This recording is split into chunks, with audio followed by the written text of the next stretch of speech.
하나님 말씀은 신약성경 히브리서 10장 11절에서 14절까지입니다.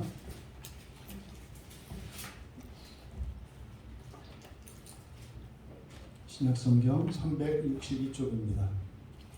우리 같이 한 목소리로 함께 읽겠습니다.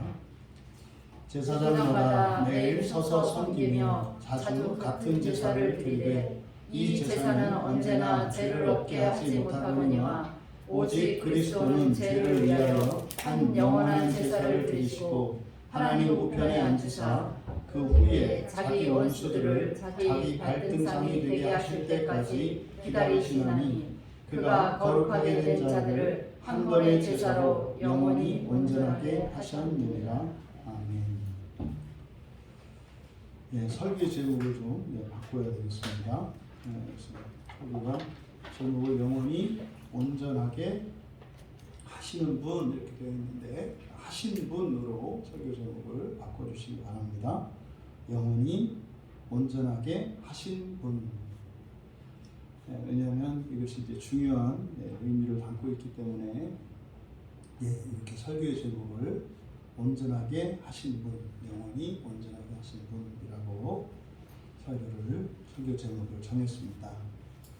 11절에 제사장마다 매일 서서 섬기며 자주 같은 제사를 드리되 이 제사는 언제나 죄를 없게 하지 못하거니와. 지금 11절과 앞에 있는 1절의 내용을 보면 매우 유사한 문장 구조를 갖고 있는 것을 발견하게 됩니다. 10장 1절에 하반절에 보시면 매해, 해마다죠. 해마다 또 같은 제사 그리고 온전하게 할 수 없다. 이게 11절에서 해마다 대신 해가 날이니까 매일 같은 제사 그리고 죄를 얻게 하지 못하다니. 그래서 매우 유사한 문장 구조를 갖고 있습니다. 근데 이것은 우리말 성경에서 굉장히 자의적으로 그냥 꺾어 버린 겁니다. 본문은 전혀 1절과 11절이 닮아 있지 않습니다. 전혀 상관이 없는 겁니다. 그런데 우리말 성경만 봐서는 1절과 11절이 매우 유사성을 띠고 있기 때문에 그래서 반복되는 의미로 많이 해석이 돼요. 그래서 특별한 의미를 부여하죠. 그래서 1절, 2가 10절까지 내용 그리고 11절부터 이어지는 내용은 이런 내용이다. 그것은 그냥 우리말 성경을 가지고 한 것이지 원래의 성경과는 상관이 없다는 것을 참고적으로 말씀을 드리고 11절의 내용을 그래서 하나씩 우리가 살펴봐야 되는데 제사장마다 매일 서서 3개의 문장으로 3개의 단락으로 나뉘어 있다 이렇게 생각을 하시면 됩니다. 먼저 제사장마다 매일 서서라고 번역되어 있는데 이게 이제 주문장이에요. 그래서 모든 제사장은 서 있었다. 완료형입니다. 그러니까 이미 전부터 서 있었다는 거예요. 모든 제사장은 매일 섰다. 매일 그 자리에 섰다. 이렇게 되는 겁니다.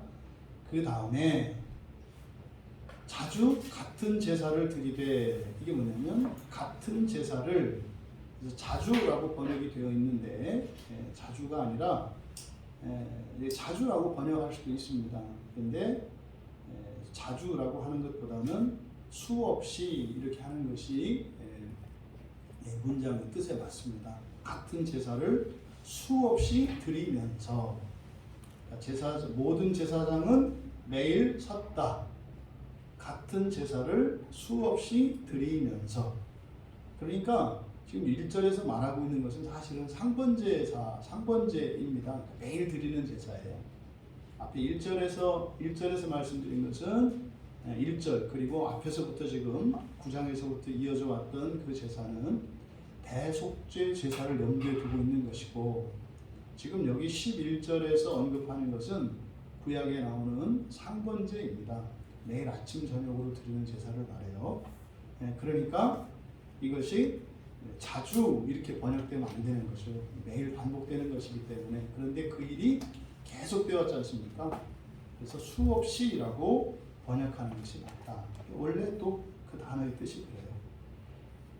그런데 그 다음 세 번째 언제나 죄를 없이 하지 못하거니와 이렇게 되어 있는데 이것은 결코 죄들을 주변으로 떼어놓을 능력도 없다. 지금 여기도 죄를 없게 하다라고 하는 이 단어가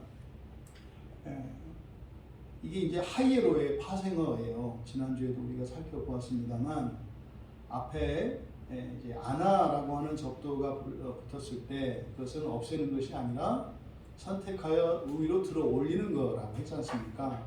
그 하이에로의 또 파생어인데 여기는 페리라고 하는 접두가 붙어 있어요. 그러니까 페리는 주변입니다. 주변, 둘레 이런 뜻이거든요.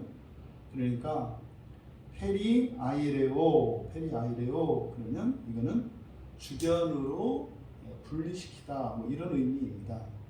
근데 이것을 없애다 이렇게 하면 안 되는 거예요. 지금 굉장히 죄를 없애는 문제를요. 지금 히브리서에서는 아주 정교하게 다루고 있습니다. 죄가 원래 어디에 있죠? 이걸 좀 이제 개념을 좀 정리할 필요가 있는데 원래 죄가 어디에 있습니까? 사람에게서부터 시작이 돼요. 아담이 죄를 지었을 때, 그래서 이 죄라고 하는 것은 부패성이고 결핍이고 불완전성입니다. 그러면 이 죄가 사람에게 이렇게 있어요. 이제 뭐 저에게 있는 어떤 이렇게 오물이 여기에 묻어 있다고 생각을 해보세요. 그게 이제 저에게 죄가 있는 상태잖아요. 그럼 이 죄를 어떻게 하나님이 없애시는지를 여기서 자세하게 설명하고 있어요. 그러니까 이게 얼마나 놀라운지 몰라요. 그러니까 그랬잖아요. 제가 좀 더 뭐 이렇게 흔히 말하는 우리가 혈액형 분류할 때 ABO형 이렇게 나눴을 때 사실은 예수님의 성품은 예수님의 혈액형은 ABO형이다 그래요. 모든 걸 다 가지고 있어요. 근데 모든 A형 인자와 B형 인자, O형 인자에서 가지는 이것의 좋은 점, 죄가 없으시니까 A형의 좋은 점, B형의 좋은 점, O형의 좋은 점을 다 가지고 계세요. ABO식으로 말하자면 그래서 예수님의 혈액형은 무슨 형이다? ABO형이다. 순혈 ABO형이다. 이렇게 얘기를 해요. 근데 우리가 이제 흔히 혈액형을 분류할 때 장단점을 얘기를 하잖아요. 근데 이제 단점이 있지 않습니까? 단점. 그래서 좀 부정적인 측면에서 긍정적으로 이야기를 하면 하나님 A형이다 이렇게 이제 말씀을 드리는 이유가 뭐예요? 굉장히 소심하게 보여져요. 그러니까 그 하나님의 자녀들을 다루시는 데 있어서 정말 얼마나 이렇게 애지중지하시면 이렇게 꽉 쥐면 터질세라, 힘주면 깨질세라 이게 보여져요. 그래서 지금 죄를 다루시는 데 있어서도요. 뭐 외과 의사가 메스를 확 대가지고 수술해서 막 잘라내는 이런 방식이 아니라 얼마나 죄조차도 하나님이 조심스럽게 다루시는지를 지금 다루어주는 본문이 히브리서 10장이에요. 그래서 지금 이 없애다라고 이렇게 번역된 이 단어가 사실 죄를 없애는 데 있어서 하나님이 얼마나 세심한 배를 하시는지를 나타내기 때문에 굉장히 중요한 단어다. 다시 돌아가서 그럼 저에게 이렇게 죄가 붙어 있어요. 그럼 죄를 없앨 때 이 죄를 하나님이 얼마나 미워하시나요? 그죠? 그러니까 그냥 콱 죽여버려서 그리고 나서 내가 이렇게 죄를 죽이시느라고 만약에 내가 이렇게 어디 한 곳에 상처를 입었어요. 그러면 그냥 상처 없을 때 원래의 상태를 회복시키면 되잖아요. 이게 제일 깔끔해요. 확 죽여버리고 그거로 인해서 혹시 뭐 다쳤거나 그러면 뭐 이쁘게 싹 해서 성형해 주시고 그럼 깔끔하잖아요. 근데 여기서는 지금 죄를 다루는 방식이 그렇게 안 하고 일단 떼어놓는 데 관심을 두고 있어요. 분리시키는, 성도로부터 죄를 분리시키는 데 관심을 두고 있어요. 그래서 돼요? 죄를 떼어서 위로 올린다 뭐 이렇게 얘기하시고 지금 여기서는 어떻게 해요? 죄를 떼서 옆으로 일단 떨어뜨려 놓는 거예요. 그 주변에 위로 올리진 못하더라도 그냥 분리시키는 거. 그리고 나서 이거를 위로 올려서 하나님께서 완전히 죄를 또 죽여버리는 게 아니에요. 그거를 온전하게 하셔요. 죄를 이렇게 없애버리는 게 아니라 그것을 좋은 것으로 죄까지도 바꿔버린다고 지금 사실은 여기서 진술을 하고 있어요. 그러니까 왜 이런 방식으로 히브리서 기자가 진술을 하고 있느냐? 하나님이 한 성도를 완전하게 하시는데 얼마나 세심한 배려를 하고 있는지. 하나도 우리를 거스르지 않으려고. 그러니까 하나님이 우리를 대하시는 것처럼 사실 우리가 하나님을 대해야 되는데 우리는 하나님을 참 거칠고 투박하게 다루는데 그냥 툭툭툭 던져버리거든요. 하나님을 믿어 말어 해 말어 막 이런 식으로 하는데 하나님은 얼마나 세심하게 지금 우리를 대하고 계시는가를 알 수 있다. 그래서 여기 지금 사용한 단어가 그러니까 이것도 우리말에서는 이게 투박하게 이걸 나타내고 있어요. 이것도 또 없애가요. 예? 나사와 그러니까 아나를 사용했을 때나 또 파라를 사용했을 때나 아포를 사용했을 때나 그냥 없애다. 이게 이제 우리들의 성정이에요. 뭐요? 마음에 안 들면 그냥 죽여버리는 거예요. 그냥 떼버리고 확 죽여버리고 뭐 이런 식이에요. 굉장히 거칠죠. 우리의 성정이. 그러니까 이게 전형적으로 우리나라 사람들의 사고방식에도 맞는 것 같아요. 그러니까 폭함을 없애요. 폭함을 없애요. 전혀 다른 의미를 가지고 있는 단어인데 그 풍성한 의미를 드러내지 못하고 있다. 그러면 본문으로 돌아가서 죄를 없게 하지 못한다 할 때 여기서 없애다라는 말이 페리라는 말을 사용했다. 그래서 페리 아이레오라고 하는 단어를 이렇게 번역했다.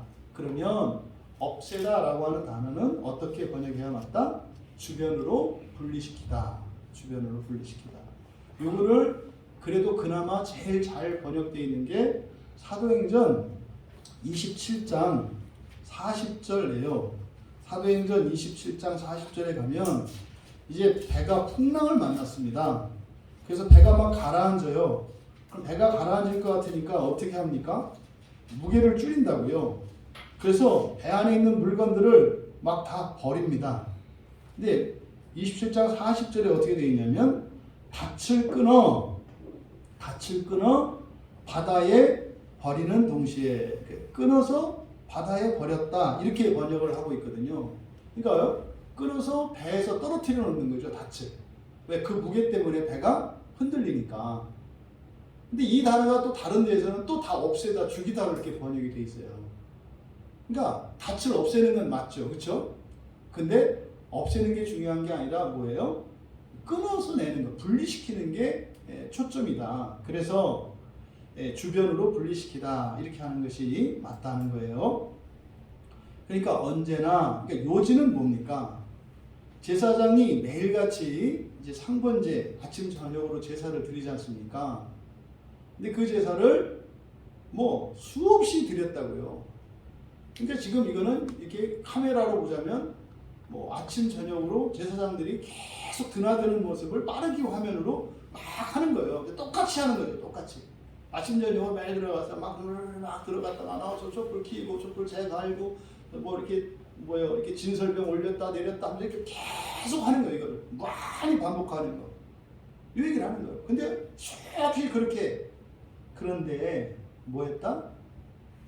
죄를 없애기는 고사하고 죄를 없애기는 고사하고 조금도 이렇게 떼어서 분리시킬 수도 없었다는 거예요. 이게 여러분들 우리가 느끼는 거죠. 이놈의 죄가 죽었나 싶었더니 또 말했대. 또 말했대. 죽기는 죽나 싶고 언제 또 죽는 것 같아서 또 이렇게 할렐루야 하긴 하는데 또 보면은 또 이게 던졌는데 붙어있고 던져있는데 붙어있고 요걸 내긴 하는 거예요. 요거를. 그러니까 여러분들이 율법에 잡히면 어떻게 돼요? 딱 이렇게 된다고요. 조금도 분리되지 않는 것 같은. 이게 뭐예요? 그 죄가 아닌데 이놈의 마귀로운 새끼가 그를 똑같이 변장시켜버려요. 그러니까 그 죄가 그 죄인 줄 알아.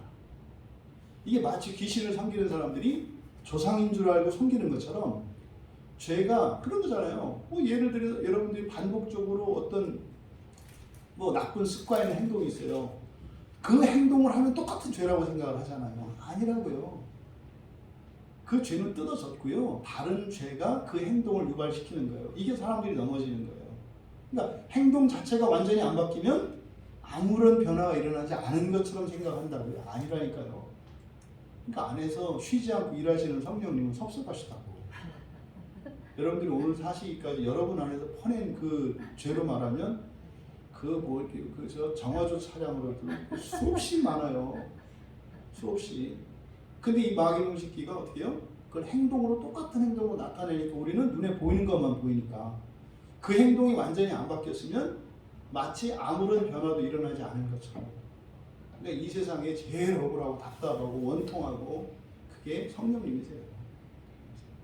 잠도 안 주무시거든요. 그러고 일하는데 그렇게 인정을 못 받아. 그러니까 여러분들이 살면서 누구한테 인정 못 받고 그렇게 한다고 해서 그럴 때 성령님을 생각하세요. 그렇지. 나도 그냥 그 똥차례도 몇만 대분 죄를 다 퍼내셨어도 그래도 변기에 여전히 차 있다고 뭐라고 하는 나.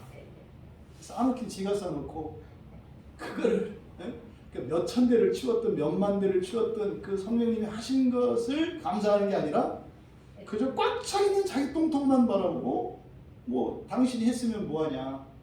여전히 내 변기통에는 꽉 차 있는 것. 그러니까 이게 나예요, 이게 나. 그러니 다른 사람이 우리들을 좀 억울하게 대하고 인정해주지 않는 그것이 뭐 그렇게 대단한 일이겠습니까? 지금 여기서 말씀하는 게 그거예요. 그렇게 수없이 아침 저녁으로 제사를 드렸지만 죄를 없애는 건 고사하고 이렇게 떼어놓지도 못했다는 거예요. 조금도 떼어낼 능력이 없다. 떼어낼 능력이 없다. 조심할 것은 뒤에서도 나옵니다만 그렇다 그래서 구약의 제사를 아주 헛되고 쓸데없는 것으로 보면 안 돼요. 근데 지금 앞에서 이렇게 강하게 나왔잖아요. 그죠? 죄를 없애는 건 고사하고 이렇게 분리시키지도 못한다라고 했지 않습니까? 그러니까 이게 아마 히브리서 기자도 이게 마음에 걸렸던 것 같아요. 그러니까 굉장히 강조한 거예요. 아주 능력도 없고 쓸데없는 것처럼. 그럼 여러분 생각해 보세요. 레위인과 제사장들이 누굽니까? 하나님으로부터 거룩하게 구별받아서 그 일에 종사한 사람들이 헛수고했다는 얘기예요? 지금 이 11절의 내용만 보면 그런 거예요. 그러니까 이건 어떻게 해요? 굉장히 강조하고 있는 거죠. 12절에 이제 바로 이어지는 내용이 이제 대조시키는 거지 않습니까? 오직 그리스도는 죄를 위하여 한 영원한 제사를 드리셨다. 근데 지금 12절 앞에는 12절에는 접속사 헬라어 대라고 하는 접속사가 있어요. 대라고 하는 접속사는 그러나는 그러나인데 약한 그러나예요. 그래서 어떤 때는 그리고라고도 쓰이고 그러나라고도 쓰이고 아무 의미 없이도 쓰이는, 그래서 의미가 이렇게 강하지 않은 접속사인데 두 개의 문장을 연결시키는 역할을 해요. 대라고 하는 접속사가. 그러니까 바로 이 대라고 하는 접속사를 사용한 것은 11절의 내용이 뭐였습니까? 구약의 제사는 뭐다? 죄를 없애는 건 고사하고 죄를 조금 더 이렇게 분리시키지도 못하는 쓸데없는 거다라는 식으로 11절에 강조를 했단 말이에요. 그래서 대라고 하는 접속사를 사용함으로써 그러니까 뒤에 있는 예수 그리스도께서 하시는 제사는 어떻다는 거예요? 완전하다는 거거든요. 완전하다는 거예요. 예수님이 드린 단번에 드린 제사는. 근데 구약에 있었던 그 무수히 많았던 그 제사들은 사실은 죄를 하나도 없애지 못하고 없애는 게 아니라 분리도 못 시켰다는 거예요. 하지만 그게 쓸모없거나 무의미한 것은 아니죠. 구약의 백성들에게는요, 목숨만큼 중요한 겁니다. 지금은 우리가 계시가 완성이 된 상태에서 살고 있으니까 이러지만 구약을 살고 있던 유대인들에게 있어서 제사라고 하는 것은 그들의 구원의 절대적인 거예요. 그 구원에. 그래서 그 사람들은 제사에 목숨을 건다고요. 그 제사에. 그러니까 그것이 지금 엎어버리는 거죠. 잘못하면. 아무것도 없는 거다. 그게 아닌 거예요. 그 사람들에겐 중요한 거예요. 누구에게 아무 의미 없어요? 여러분에게. 예수 그리스도를 믿는 그리스도인들에게는 아무 의미가 없다. 그러니까 우리가 그것을 할 필요 있다 없다? 없다. 하지만 구약의 유대인들에게는 어떤 것이었다? 너무나 소중하고 중요한 것이었다는 것을 나타내기 위해서 대라고 하는 접속사를 사용했다. 그러니까 연속성이라고 하는 측면에 있어서는 그 제사가 꼭 필요한 거예요. 하지만 오늘을 살고 있는, 다시 말해 예수 그리스도를 믿고 살고 있는 이 시대의 그리스도인들에게는 일체 그것을 흉내내거나 따라 살 필요가 있다 없다? 완전히 없다. 그러니까 쓸데없이 일곱 촛대 갖다 놓고 불 켜놓고 이상한 짓 하지 마라. 그런 일들을 교회에서 해요. 그리고요, 성당에서 지금도 계속 제사를 드리고 있잖아요. 사제라고 하는 게 뭐예요? 제사장이라는 의미예요. 제사장을 그냥 이제 폼나게 사제라고 두 글자로 바꾼 것 뿐이에요. 그러니까 더 이상 제사는 드릴 필요가 있다 없다? 없다. 지금 히브리서 기자가 그 얘기를 하는 거예요. 하지만 구약의 시대로 거슬러 올라가서 제사는 절대적이고 필수적인 것이었다. 이 두 가지 의미를 지금 대라고 하는 접속사를 통해서 나타내고 있다. 그러면 우리들은요, 제사가 좋으냐 예배가 좋으냐 이렇게 비교하려고 하지 말고 구약의 성도들에게 나타난 그 영광과 신약의 성도에 나타난 영광을 여러분들이 비교해야 돼요. 그럼 지금 여기서 초점은 뭡니까? 신약의 성도들에게 나타난 하나님의 영광에 여러분이 초점을 모으셔야 돼요. 이게 뭐예요? 내가 구원 받았나 안 받았나, 이렇게 하면 구원 이런 거 제발 하지 말고, 이런 거 하지 말고. 그런 거 있어요. 그 취준생이라고 하잖아요. 그 취업을 준비하는 사람들. 취업을 준비하는 사람들의 꿈이 뭐예요? 취업이에요. 취업. 회사에 들어가는 거예요. 근데 회사 들어간 사람은요, 내가 내일 출근할 수 있나 없나 이런 걱정하고 살면 안 된다 이 말이죠. 뭐 해야 돼요? 이제는 그 회사의 일원이 됐으니까 회사의 발전을 위해서 또 자신의 능력을 그 회사에 기여함으로써 회사를 성장시키고 발전시키는 그 일에 마음을 쏟아야 되는 거잖아요. 근데 여전히 회사 입사한 지가 10년이 넘었고 20년이 넘었는지 맨날 그 신입사원의 마음을 가지고 살아가면 어떻게 되냐. 이게 딱 오늘날 기독교인들의 마음인 거예요. 지금 히브리서인이 강조하는 것이 뭡니까? 그리스도인의 영광이 구약의 성도들의 영광과 비할 수 없다는 거예요.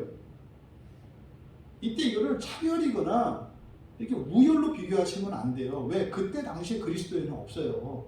그럼 그때 당시에 그 구약의 성도들에게는요, 모든 민족 가운데에서 가장 영광스러운 사람들이었어요. 그 사람들이. 그 당시에는. 근데 그걸 몰랐죠. 그럼 이제 오늘로 와서 오늘 우리가 이 그리스도인의 영광됨이 무엇인지 알지 못하면 똑같이 그들의 전철을 밟는다니까요. 우리가 절간에 드나드는 대신 교회에 드나드는 게 아니에요, 여러분. 산 위에 올라가는 대신 계단을 올라드는 게 아니라니까요. 중요한 것은 산에 오르내리는 사람과 여러분 존재 자체가 달라요. 지금 여기에 초점을 둬야 된다 이 말이에요, 여러분.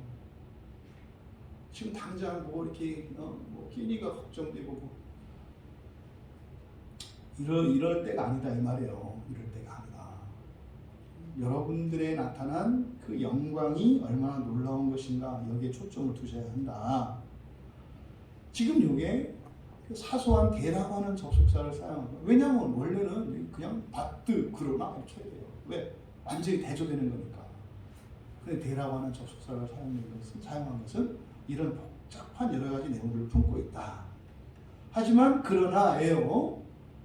그 제사들과 예수 그리스도께서 단번에 드린 제사를 비교하고 있으니까, 그러나 오직 그리스도는 죄를 위하여 한 영원한 제사를 드리셨다. 제사를 드리셨다. 그리고 하나님 우편에 앉으셨다. 이렇게 되어 있습니다. 그럼 먼저 오직 그리스도는 죄를 위하여 한 영원한 제사를 드리시고, 여기서 또 잘못 번역된 단어가 영원한이라는 단어예요. 영원한. 제가 단언컨대요, 이렇게 설교하는 사람 없어요. 근데 짜증날 수도 있어요. 저도 이렇게 그렇게 생각하는데, 하여튼 그러니까 뭐 우리 교회 주신 사명이다 이렇게 생각을 하시고, 여러분은 좀 너무 이렇게 세세하게 이렇게 하는 게 아닌가 이렇게 생각하지 마시고, 우리 교회 사명이에요. 성경을 바로 세우는 게 우리 교회 사명이기 때문에 제가 좀 부족할 수도 있고 뭐 틀릴 수도 있어요. 근데 중요한 건 뭐예요?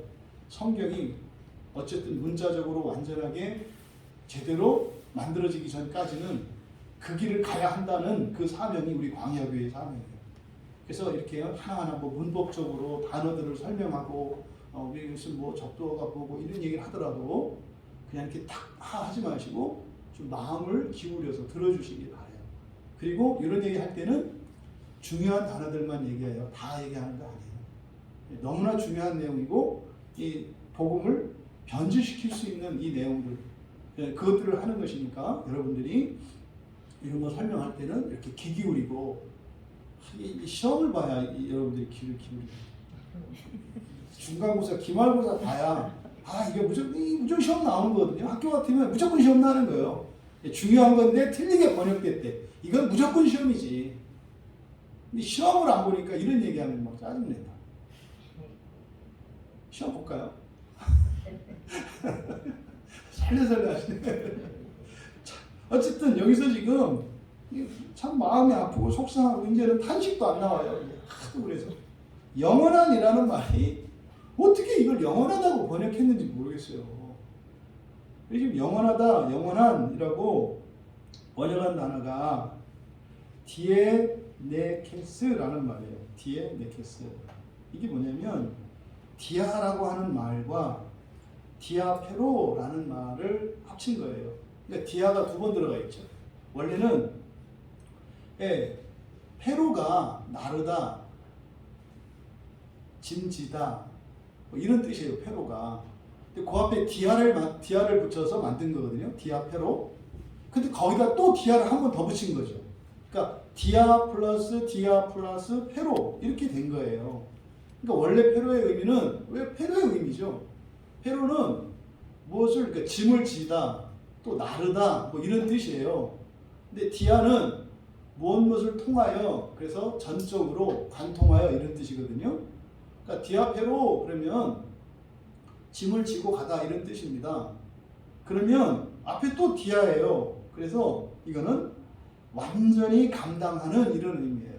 완전히 감당하는. 그러니까 짐을 옮기는데요. 하나도 남겨놓지 않고 완전히 한 번에 다 가져가는 거예요. 왜 사람들 보면 일하는 방식이 달라요.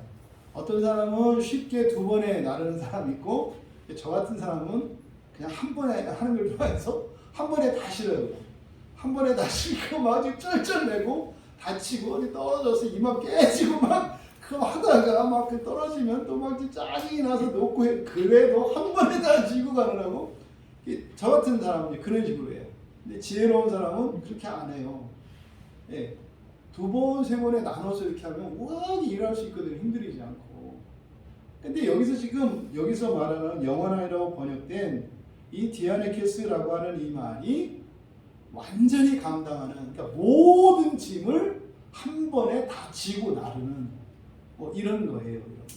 네? 그때 우리 보았던 영화 뭡니까 미션에서 네? 그 짐 지고 하나도 뭐 떨어지게 갔다가 주워서 이렇게 하는 이게 이제 여기서 번역한 영원한이라고 하는 그 단어예요. 완전히 감당하는. 그러니까요. 이거를 직역하면 이렇게 되는 거예요. 오직이라고 되어 있습니다만 오직은 원이에요. 원을 오직이라고 번역을 한 겁니다. 그래서 여기서는 그러니까 그리스도 한 분만 죄들을 위해 완전히 감당하시는 제사를 드리시고 이렇게 됩니다. 그리스도 한 분만 죄들을 위해 완전히 감당하시는 제사를 드리시고 그러니까 요지는 뭡니까? 모든 죄를 다 지고 그렇게 얘기를 하잖아요. 예수님이 십자가에 못 박히실 때 어떻게 하셨다? 우리의 모든 죄를 다 지고 가셨다. 그 모든 죄를 지고 간 것. 그것을 여기서는 디아네케스라고 한 거예요. 이걸 영원한이라고 번역을 해놨어요. 완전히 잘못된 거죠. 그러니까 완전히 감당하는. 그리고 하나님 우편에 앉으사. 이제 여러분들 아시죠? 이거는 좀 시험을 봤으면 좋겠어요. 하나님 우편에 앉으셨다. 이 말이 무슨 뜻이라고 그랬어요? 생각나시나요? 주의사항. 하나님 우편에 앉으셨다 했을 때 하나님 다음 가는 자리다 이렇게 하면 안 된다고 그랬어요. 왕이 있고 우리나라 조선시대에는 삼정승이 있죠. 예? 영의정이 있고 좌의정, 우의정이 있지 않습니까? 그 중에 영의정이 갑이잖아요. 예? 1인지하 만인지상의 위치예요. 한 사람 아래 모든 사람 위에 있는 게 영의정이죠. 뭐 우리나라로 말하면 국무총리예요. 이렇게 이해하시면 안 된다 그랬어요. 하나님 우편에 할 때 그럼 좌편은 누구예요? 그럼 성령 자리 딱 맞네. 하나님은 가운데 앉으시고 성자 하나님은 우편에 앉으시고 성령 하나님은 좌편에 앉으시고 할렐루야 삼위일체 하나님. 이거는 삼위일체 하나님이 아니라 양태론으로 나눠버린 거예요. 하나님 셋으로. 그런 생각 자체가 매우 잘못된 거예요. 그러면 하나님의 우편에 앉으셨다는 말이 신약성경에 나오잖아요. 하나님의 우편에 앉으셨다고 하는 얘기는 하나님의 우편이 의미하는 바는 뭐라 그랬어요? 하나님의 절대적인 신적 권능을 말하는 거예요. 하나님 우편이라고 하는 것은. 그래서 하나님의 우편에 앉으셨다라고 하는 것은 그냥 우리들은 어떻게 이해하면 되는 거예요? 하나님 자리에 앉으셨다 이거예요. 하나님 자리. 근데 왜? 그러면 간단하게 하나님 자리에 앉으셨다 이렇게 하지. 왜 하나님의 우편에 앉으셨다고 하는가? 그리스도의 겸손을 나타내시는 거고요. 성도들을 향한 하나님의 사랑을 나타내시는 거고요. 지금 천상에 계신 예수님의 상태가 어떤지를 가르쳐 주시는 거예요. 하나님 우편에 앉으셨다는 것은. 그러니까 하나님의 보좌에 앉으셨으면서도 뭐예요? 아직 마치 그 자리에 앉지 않으신 것처럼 유보하신 것처럼 나타내는 거예요. 왜요? 여러분들이 부활할 때까지 예수님은 포도주도 안 드신다고 했어요. 여러분 부활하실 때까지. 예수님이 승천하시고 나고요. 승천도 아니죠. 제자들과 우리가 성찬을 하잖아요. 12제자들과 최후의 성찬을 했잖아요. 그 뒤로 예수님은 포도주를 단 한 번도 마시신 적이 없어요. 지금까지. 왜요? 우리들의 부활될 때까지를 그 그리움과 그날의 소망을 기다리시기 위해서 주님이 참으세요. 여러분들이 종종 신앙생활하면서 이렇게 절제하고 금욕해야 되는 일들, 여러분들이 원해서 그러든 아니면 환경적으로 그러든 여러분이 자유가 구속당하고 여러분 뜻대로 할 수 없을 이런 상황들 있잖아요. 굉장히 답답하고 불편하고 어떤 때는 화도 나고 이러잖아요. 그럴 때 여러분 생각하셔야 돼요. 주님은 우리가 완전히 부활할 때까지 포도주 한 잔도 마시지 않고 계시다. 최소한 지금 2000년도. 우리가 참아봐야 100년밖에 더 참아요. 근데 여러분 포도주를 마시는 것은 물을 마시는 거예요. 우리로 말하면 금식하는 거예요. 2000년 동안. 이걸 기억하세요. 하늘에 계신 예수님을 여러분 낭만적으로 이렇게 상상하지 마세요. 힘드세요. 왜요? 그 영광의 보좌에 완전히 그 누리지도 않으시고 기다리고 계시다는 걸 잊지 마세요.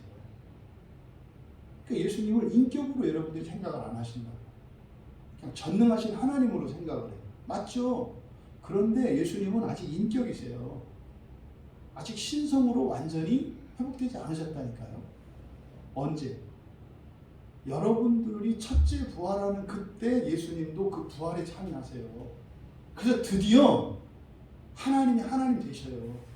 그게 재림하시는 날이에요. 그러니까 예수님도 똑같이, 아니 우리보다 더 그 부활의 날을 기다리고 계세요.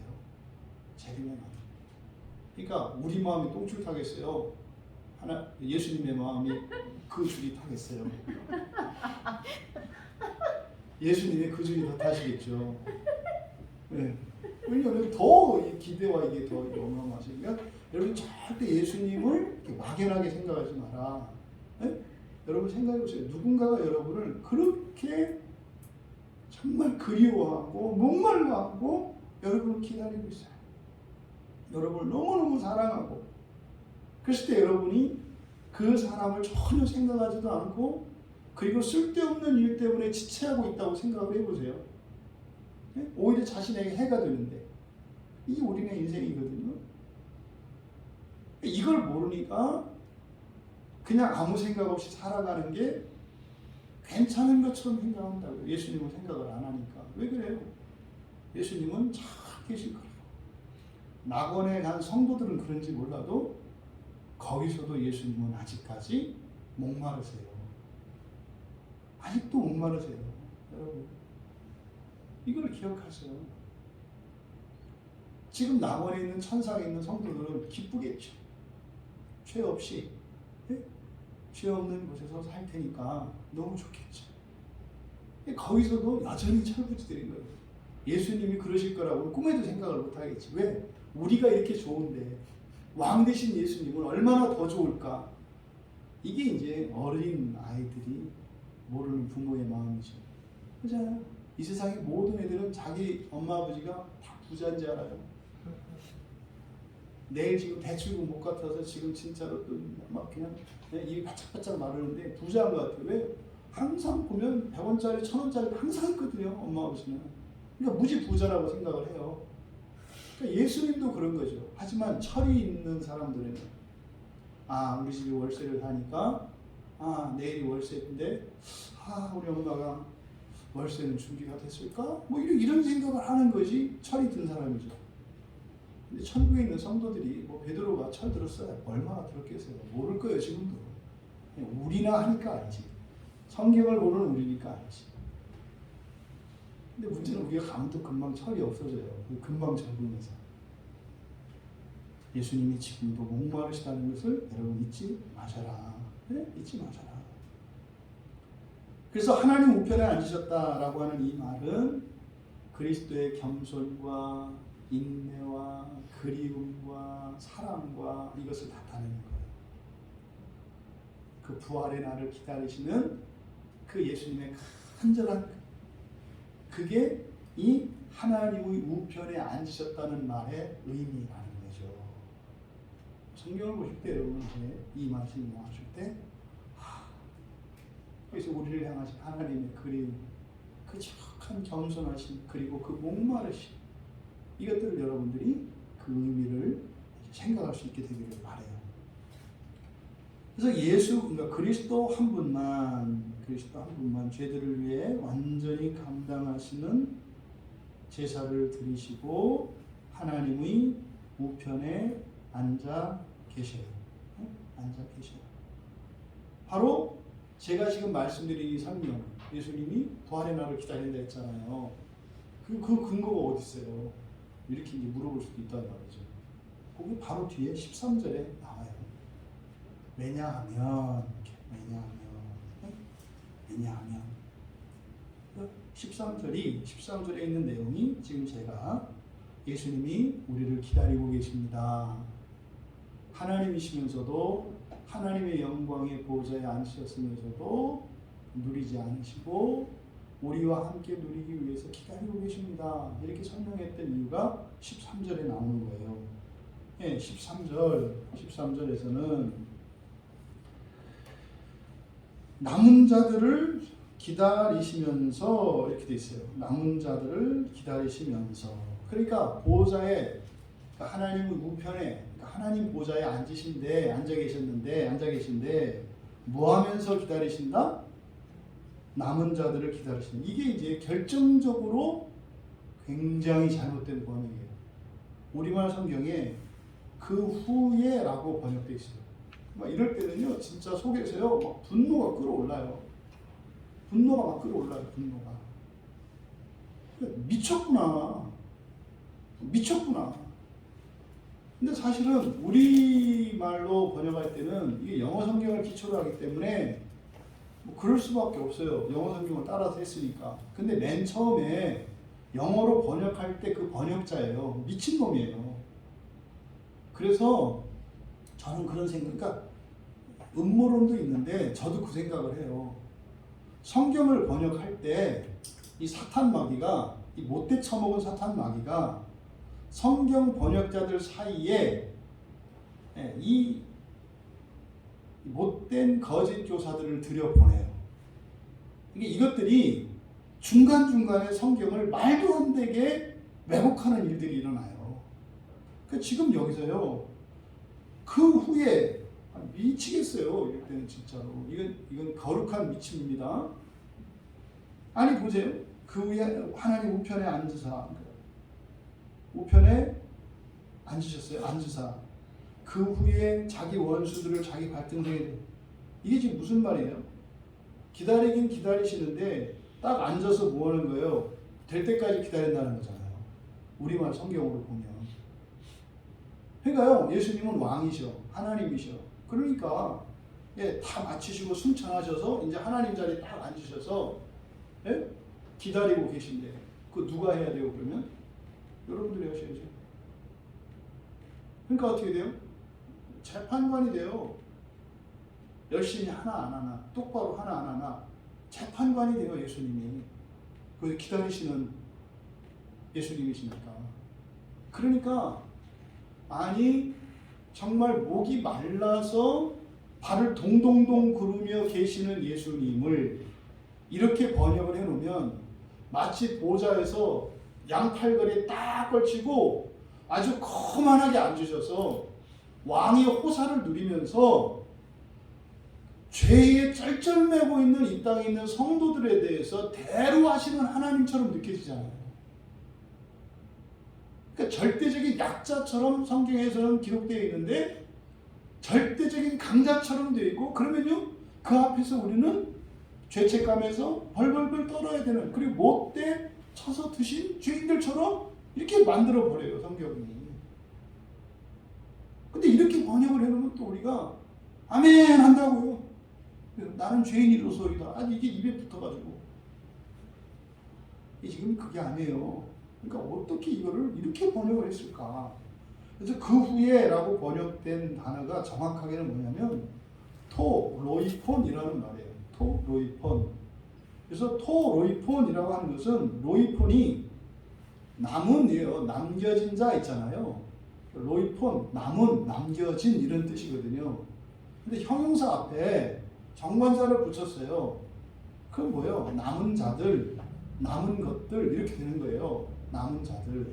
그리고 여기는 목적격을 이렇게 썼어요. 그러면 어떻게 돼요? 이게 목적어거든요. 그 후에라고 번역한 이게 목적어라고요. 목적어. 그러니까 이 목적어는 누구의 목적어입니까? 기다리다의 목적어예요. 기다리다의 목적어. 남은 자들을 기다리시면서예요.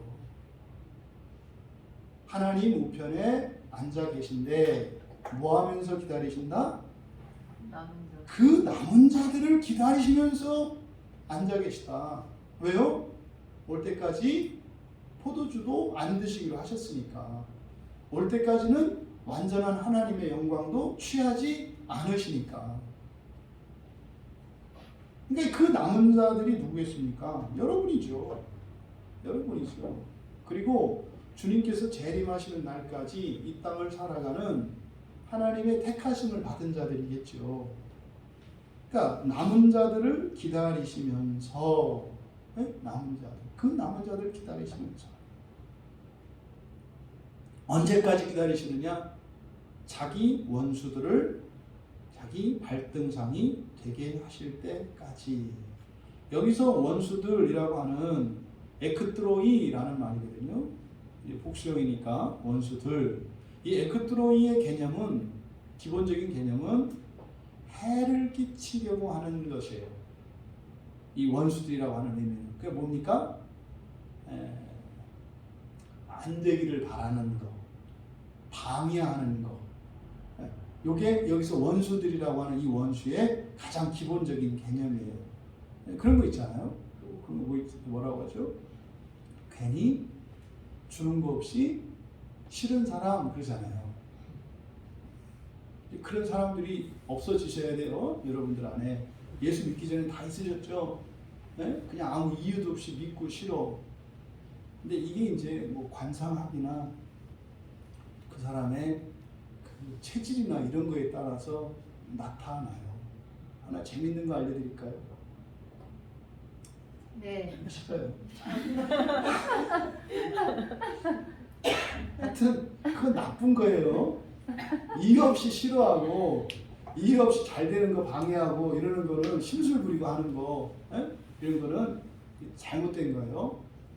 하여튼 얼마 전에 우리나라 그 법무장관이었던 어떤 여자가 아주 추한 여자가 그랬었어요. 검찰총장이 그렇게 싫어가지고 막 그냥 그런 사람들이 있었죠. 그게 딱 원수예요. 그게 말도 안 되는 걸 가지고 방해하고 사사건건 트집 잡고 막 하는 거. 이게 이제 원수들이에요. 지금 이 나라의 원수들이 판쳐요. 국민들이 잘 되는 것을 굉장히 방해하는 사람들이 지금 상당히 많아요. 그때 문제는 그 사람들을 따르는 국민들이 많아요. 나라의 어려움은 다 지들 탓이에요. 할 수 없어요. 자기들이 좋아서 원수들을 세웠으니까 원수들한테 톡톡히 당해서 신물이 나야 하나님을 고쳐주세요. 이거는 어떻게 다른 방법이 없어요. 좋다는데 어떻게 해요? 네? 좋다는데. 그런 거 있잖아요. 옛날에 여러분 결혼 잘못하는 사람도 있어요. 부모님들이 딱 보니까 절대로 하면 안 돼. 막 뜯어 말렸어. 그래서 난 사랑이에요. 사랑 같은 소리하고 넘어지고 예전에. 그래서 아주 그냥 인생을 정말 그냥 다 보고 나서 이제 그때 또 오히려 승질내잖아요. 그랬으면 그때 막았어야죠. 하여튼 이 자식이라는 것들은 그게 원수예요. 원수에게 잡히면 그렇게 되죠. 원수의 가장 기본적인 개념은 뭐다? 해를 끼치려는 자예요. 해를 끼치는 자. 여러분 절대로 여러분 인생에 원수를 잘 구분하셔야 합니다. 이 원수들은 여러분의 약점을 파고들어서 여러분을 죽이는 사람들인데 여러분들한테 친구처럼 다가와요. 그럼 여러분 주변에 친구들이 사라져요. 그러면은요, 점점점 나를 죽이는 원수들이 주변을 친구인 척 가장하고 주변을 열었어요. 저주받은 인생입니다. 가장 불쌍한 이런 게 보통 권력자들이 이런 상황을 많이 경험하죠. 알랑알랑해서 마치 나를 위하는 사람인 것처럼 하는데고요. 그 권력에서 여러 가지 이익들이나 이런 거를 챙기고 등골을 빼먹죠. 그리고 나중에 어떻게 해요? 팽식해버리죠. 권력이 끝나면. 이 권력을 가진 사람들은 그래서 친구와 원수를 구별하는 게 굉장히 중요합니다. 이게 인사라는 거예요. 인사. 그 사람 주변에 친구가 많은지 그 사람 주변에 원수가 많은지 그것은 그 사람의 인생의 말로가 어떠할 것인지를 결정을 합니다. 그럼 여기서 예수님의 원수들이 누구겠어요? 그럼 딱 떠오르는 것은 예수님 당시에 그 대제사장, 사두개인들, 바리새인들, 서기관들 이런 사람들이잖아요. 예수님을 못 죽여서 안달이에요. 예수님이 그 사람들한테 한 게 없어요. 그 사람들에게 나쁜 짓을 한 게 없다고요. 오히려 그 사람들이 하지 못하던 그 사람들에게 불만을 갖고 있던 사람들을 찾아가서 사랑의 복음을 전하시고 그들의 삶의 필요를 채워주셔서 그들로 하여금 마음을 누그러뜨리고 그리고 로마 제국의 앞잡이 노릇하는 그들에 대해서 적개심을 가지고 있는 그 군중들의 마음을 누그러뜨리고 사랑을 갖게 해주고 그들의 삶의 필요를 채워줌으로써 여유를 갖게 하셨어요. 예수님이. 정작 예수님으로부터 굉장히 유익을 얻었던 사람들인데 그들이 예수님을 못 죽여서 난리예요. 이들을 원수들이라고 한다. 근데 그것은 사람의 일이 아니죠. 배후에서 역사하는 사탄 마귀죠. 그러니까 여기서 근본적으로 그 원수들은 누구를 나타냅니까? 영적인 실체들로서 사탄 마귀와 사탄 마귀가 부리는 사탄 마귀의 그 힘에 순종하고 가고 있는 그 귀신들이죠. 근데 그것을 어떻게 그들을 발등상이 되게 하실 때까지 발등상이 뭡니까? 그냥 쉽게 발판이에요. 발판. 여러분 교회 들어오실 때 신발탄 발판 있잖아요. 그거예요. 발판. 그러니까 사탄 마귀와 천사들을 발판을 삼으실 때까지 야 이게 엄청난 얘기입니다. 천사들이 누구예요? 이 세상의 신들이에요. 이 세상의 모든 종교와 이 세상 사람들이 신으로 추앙하고 있는 게 천사들이거든요. 근데 그 천사들을 뭐 한다? 발판을 삼을 때까지예요. 깔판. 네? 깔판 삼는데요. 그러면은 이거는 이거 엄청난 얘기죠. 신격화되어 있는 지금을 이 세상을 살고 있는 사람들에게는 신격화될 만한 그런 존재인 천사들인데 그들의 능력은 고사하고 인격도 없는 그냥 물건 중에서도 뭐예요? 가장 하찮은 사람의 깔판이니까. 예? 사람 몸에서 가장 천하게 여겨지는 게 발이라고 그랬잖아요. 그래서 발을 보호하는 신발은 무지하게 더럽고 추한 거예요. 근데 깔판은 신발보다도 밑에예요. 신발보다도 밑에. 그러니까요. 예수님이 이 세상에 오실 때 구유에 태어나셨잖아요. 동물의 밥그릇에서. 그러니까 이게 맞지. 예수님도 구유로 왔는데 천사들은 어떻게 돼요?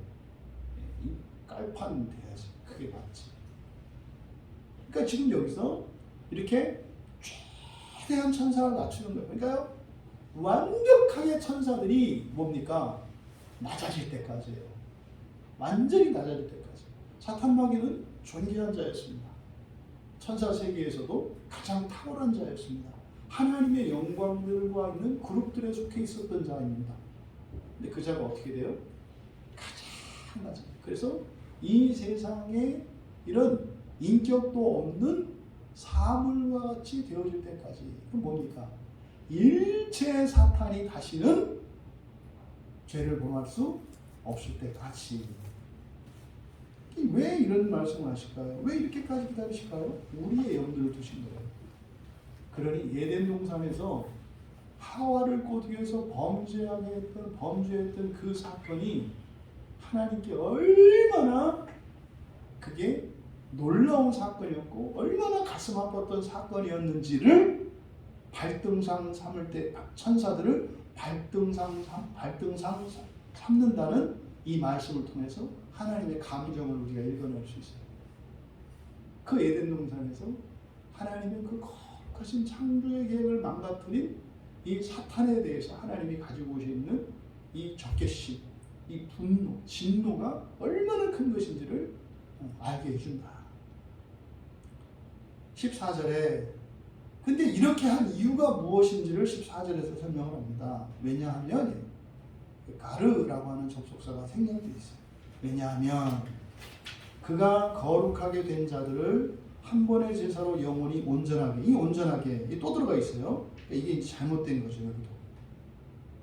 이 영원히 이게 12절에서 영원한 제사 같은 말이에요. 이것도 번역이 잘못된 거죠. 이 단어를 잘못 번역을 했으니 이 내용도 당연히 잘못됐겠죠. 왜냐하면 직역하면 그렇게 되는 거예요. 왜냐하면 한 번 제사 드리심으로 그가 거룩하게 된 자들을 온전하게 하셨다. 완전히 감당하신 것을 위하여 이렇게 되는 거예요. 이거 이제 하나씩 설명을 할게요. 먼저 우리말 성경에 한 번의 제사로 그랬잖아요. 이 제사는 제사 드림을 말해요. 제사를 드린 것, 제사 드리는 행위를 말합니다.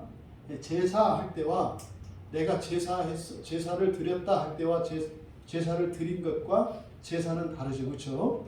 여기서는 제사를 드린 것이에요. 제사를 드린 것. 제사가 아니라 프로스포라이거든요. 프로스포라, 그러니까 앞으로 나아감, 제사 드린 것을 말해요. 그러니까 한 번의 제사 드리심으로 이렇게 되는 거죠. 그러니까 예수 그리스도의 여기서 제사 드림이라고 하는 것이 의미하는 것은 뭐겠습니까?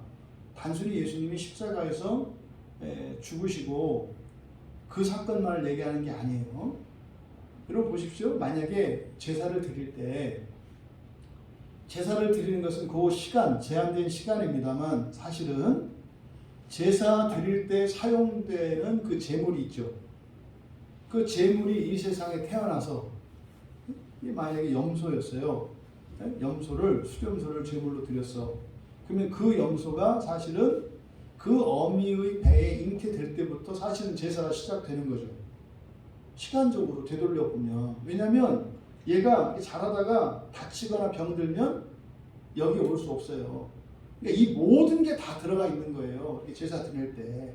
그러니까 태어나서 병들지 않아야 되고 또 이런 장애가 없어야 되고 여러 가지 조건들이 다 갖추어져야 이렇게 온 거거든요.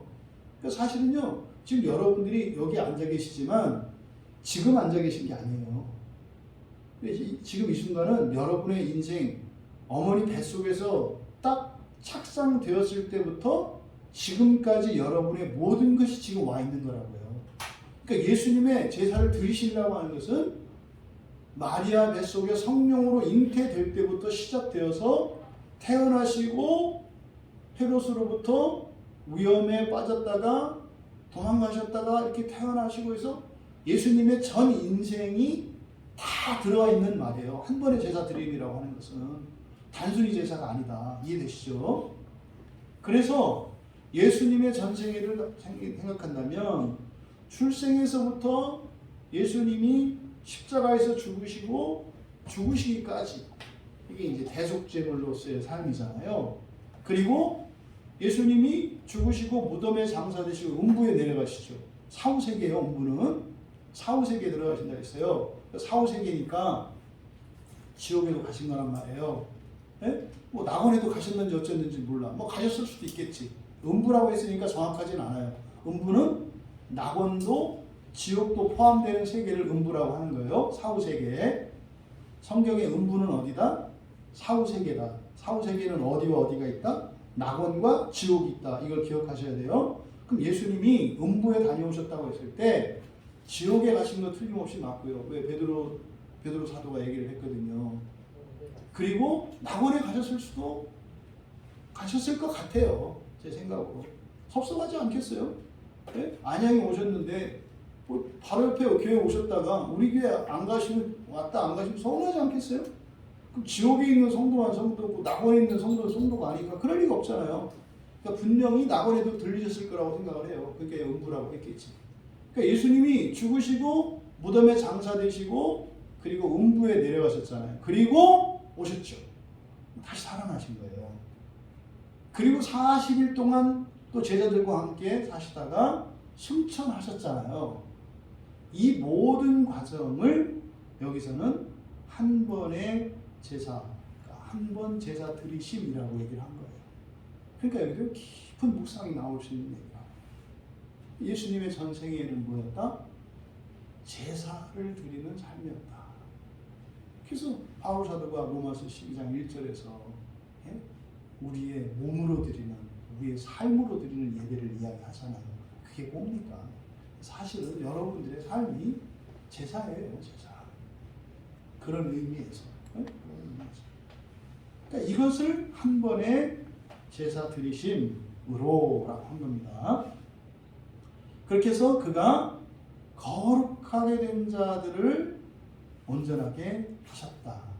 거룩하게 된 자들을 온전하게 하셨다. 여기서 영원히 라고 하는 것은 완전히 감당하신 것이죠. 죄입니다, 죄. 그 죄. 그 모든, 지고 가신 모든 죄를 말하는 거예요. 완전히라고 하는 그것은 완전히 감당하신 모든 것, 이렇게 이해하시면 돼요. 완전히 감당하신 모든 것을 위해 그가 거룩하게 된 자들을 온전하게 하셨다.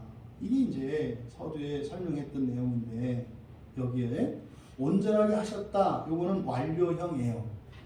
그러니까 온전하게 됐어요? 안 됐어요? 됐어요. 그러니까 언제 온전하게 된 겁니까?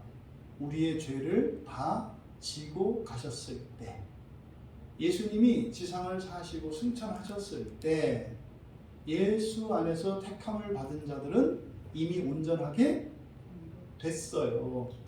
그러니까 내가 온전하게 될까? 이런 걱정은 참으로 어리석은 생각이다. 아셨죠, 성도님? 내가 이래갖고 온전하게 되겠는가?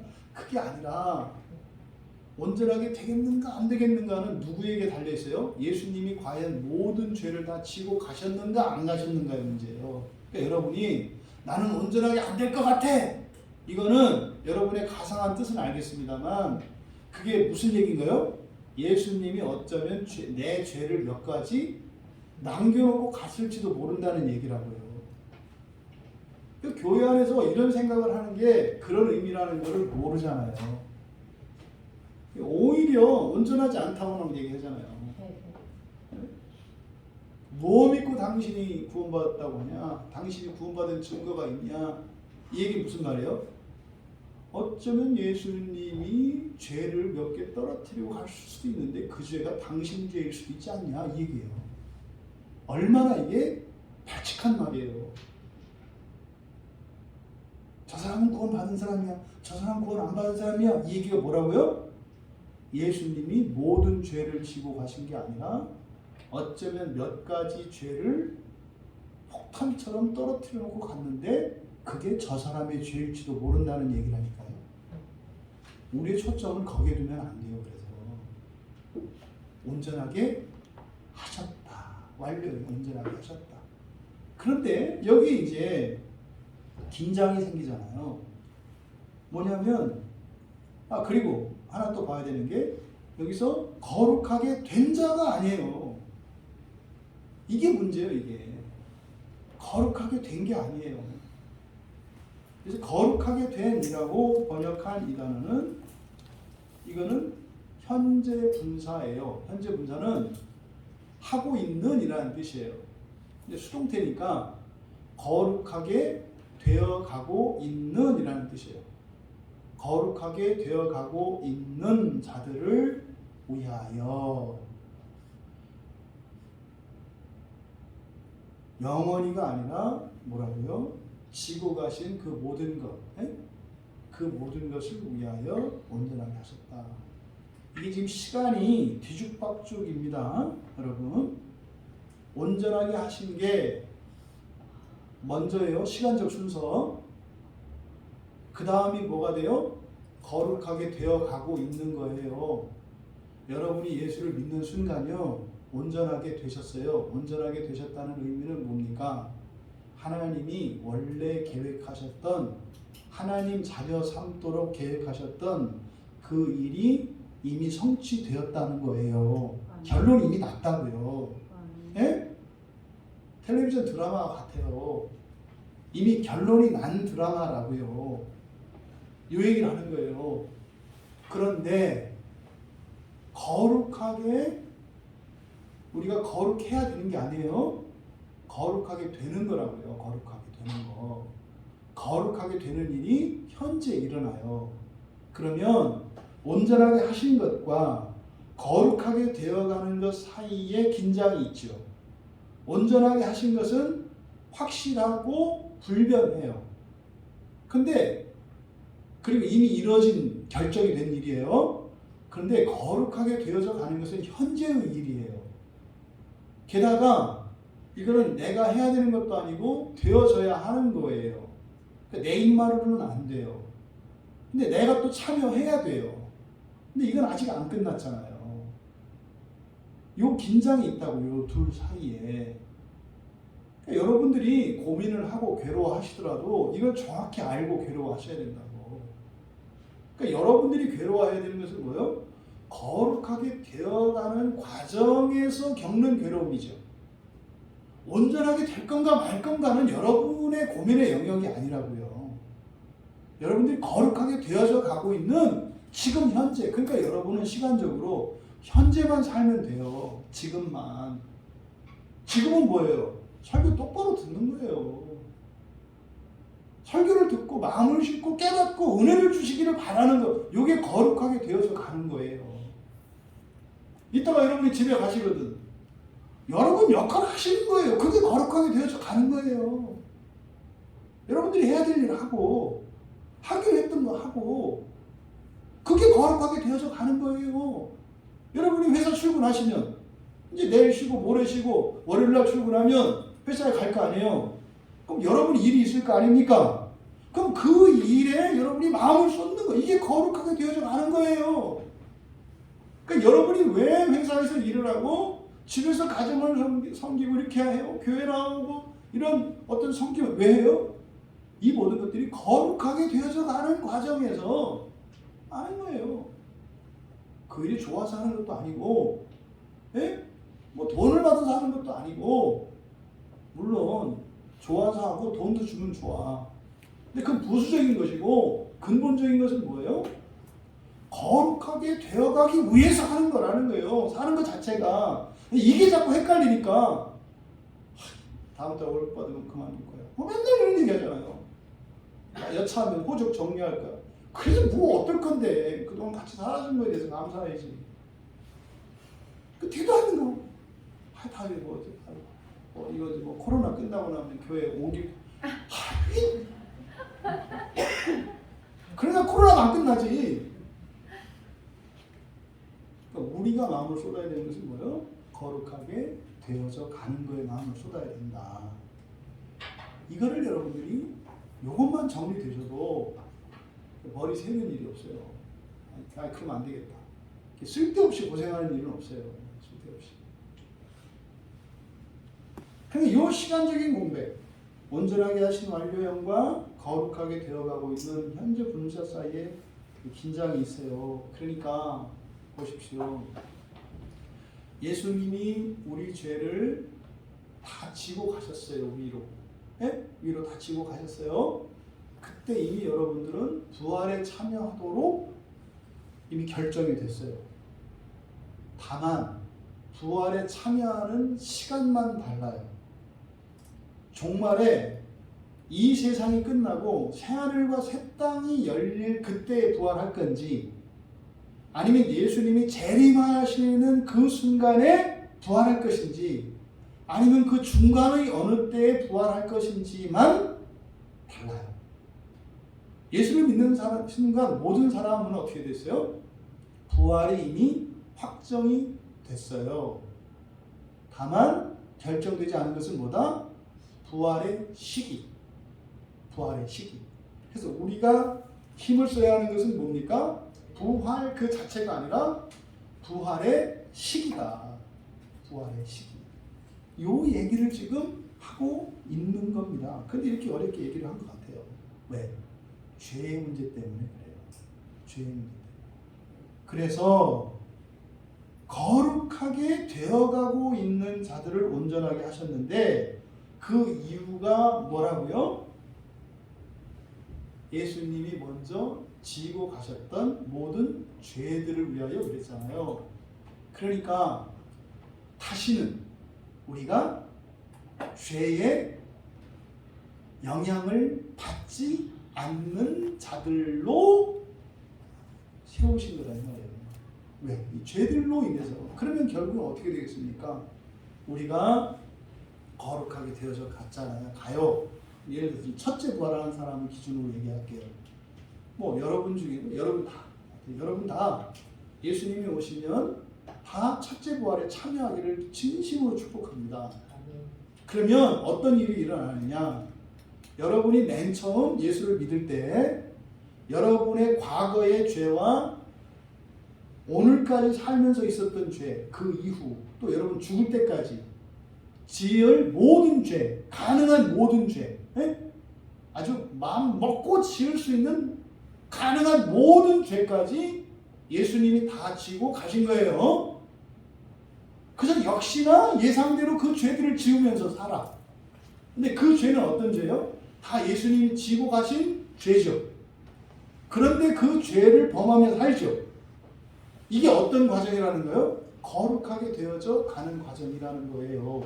근데 사실은 이 죄의 실체는 이미 없어요. 그럼 뭐예요? 여러분이 좋아서 하는 거예요.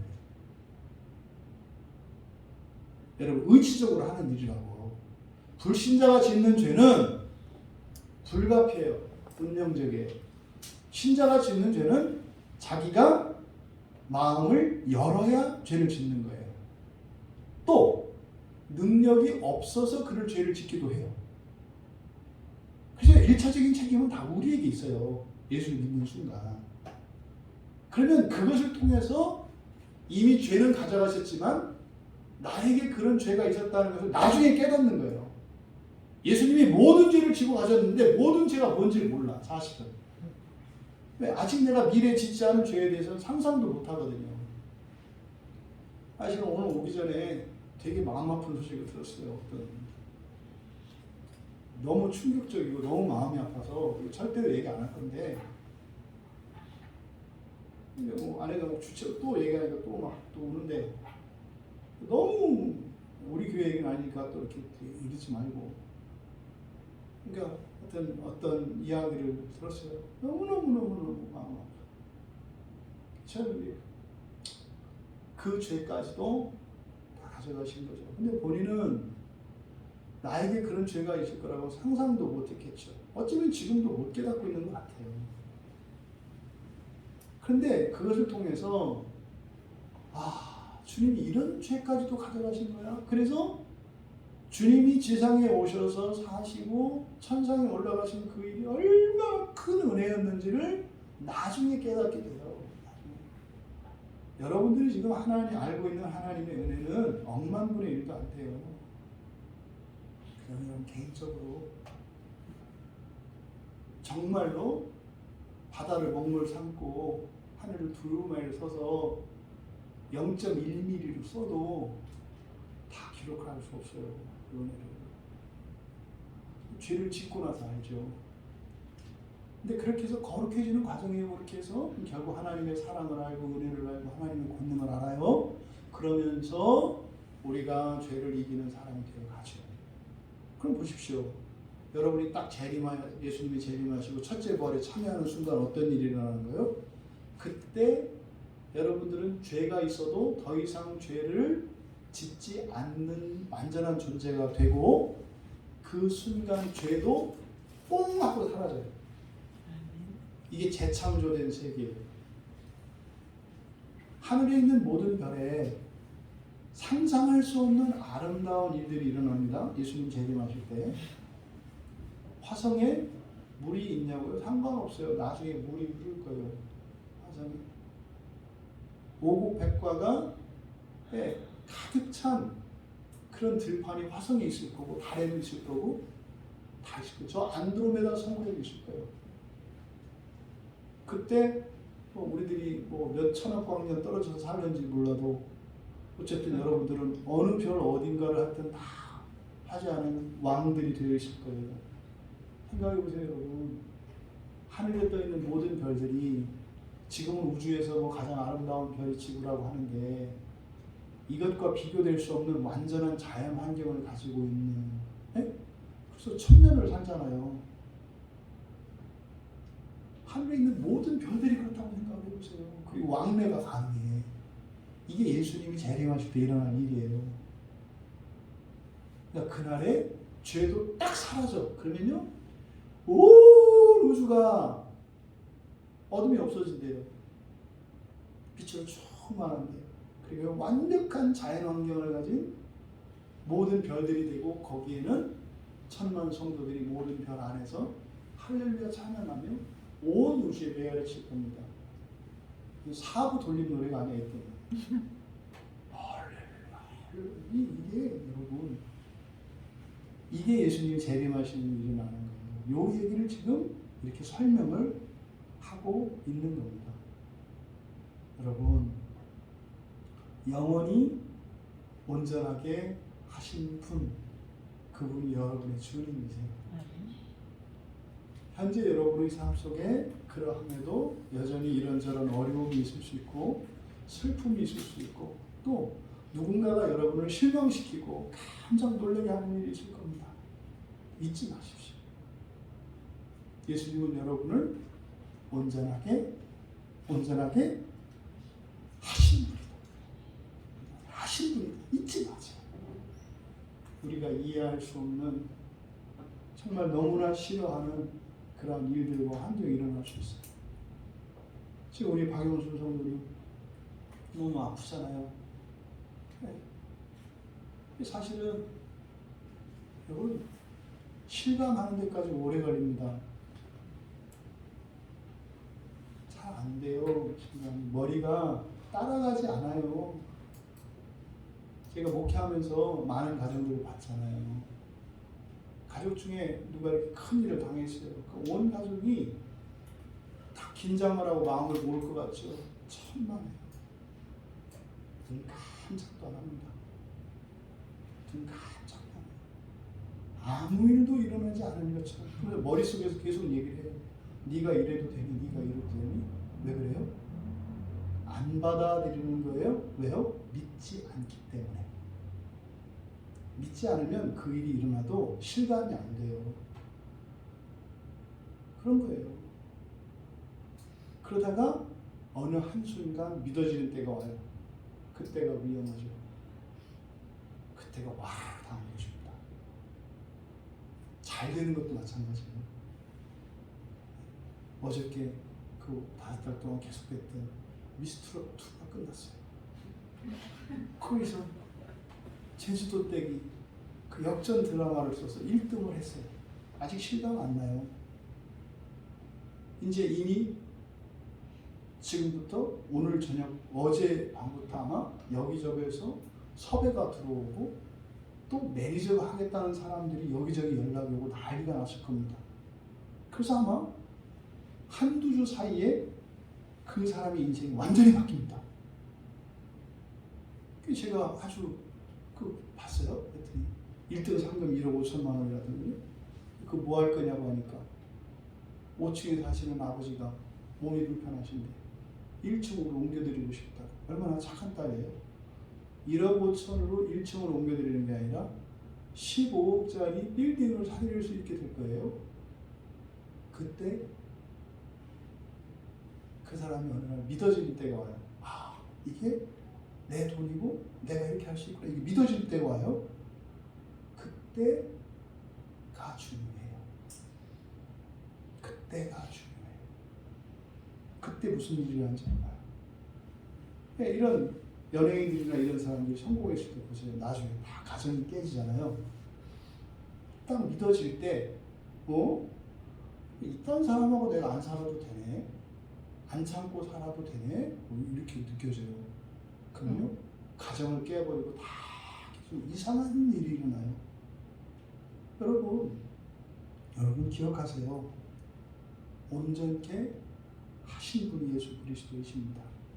하지만 우리의 삶 속에서는 거룩하게 되어가는 일이 계속 일어나고 그것을 위해서 여러분 인생에 여러 가지 환난과 시련이 온다는 것을 아셨죠? 그러니까 그런 어려움을 대하는 여러분들의 태도는 어떻게 하셔야 돼요?